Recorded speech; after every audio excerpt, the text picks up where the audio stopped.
Before. Palyado. Humahagok at namamatay ba ang motor mo? Aray ko! Palit ECU na yang gar. Char. Panoorin mo. Madali lang to.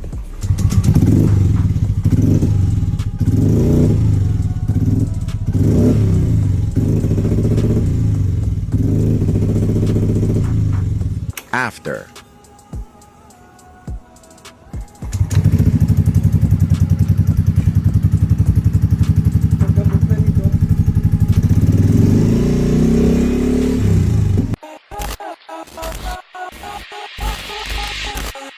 Ito ang nabasa na error code ng scanner. Simulan na nating tanggalin ang baterya.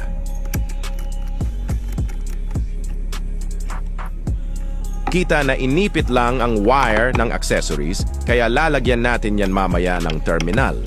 Sunod tanggalin lang ang upuan at ang cover. Puro kagat pala ng daga ang mga wiring, kaya aayusin din natin yan.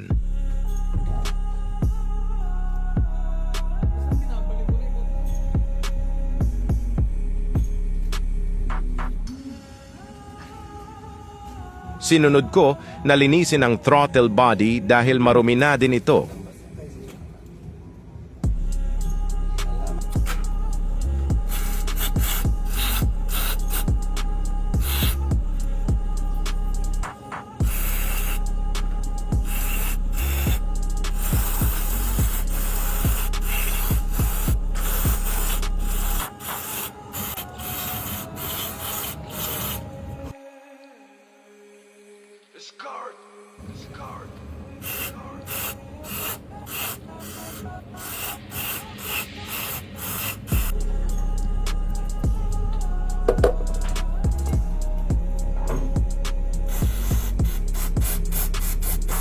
Bunugahan ko na din ang intake para matanggal ang mga namumuo na carbon. Bubuuin ko na ang throttle body at ibabalik lahat pati ang mga wiring.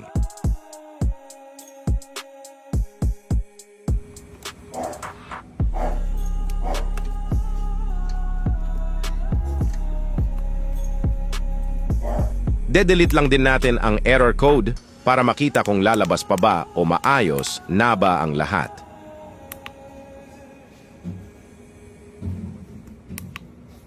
Wala na ang error code. Subukan naman natin kung mag-start na ba ng maayos.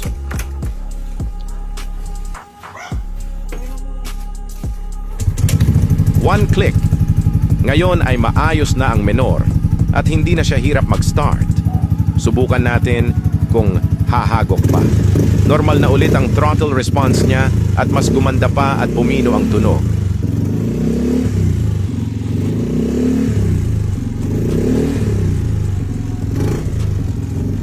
Nilagyan ko na ng terminal itong linya ng accessory niya para malinis tingnan. Naibalik ko na ang upuan at ang baterya. Start natin.